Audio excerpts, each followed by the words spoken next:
Hello to everyone. So let's speak in Ilocano again. Let's talk in Ilocano. Inyamanan. Manong nga bulan laangan na mga 11 months manan. Diba? Tatakla 28. Manong aldaw laangan. Malpas si January. Nakalabas di may sa bulanan. 11 months laangan. Barutawan manan. Kasjay latta. Ibiyag kaya. Lalaingan tayo panay. Diba?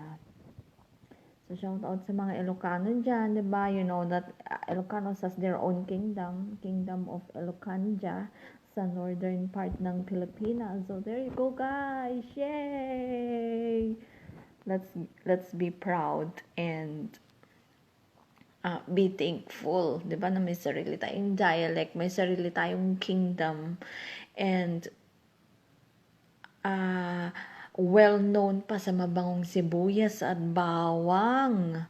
Diba? With the historical places ng Spanish. So, yan yung bandang na-invade ng Spanish, na-colonize ng Spanish sa Pilipinas during the earliest time, diba? Which I also have the Spanish blood. Yeah, really. So, I'm proud of it. Give it up.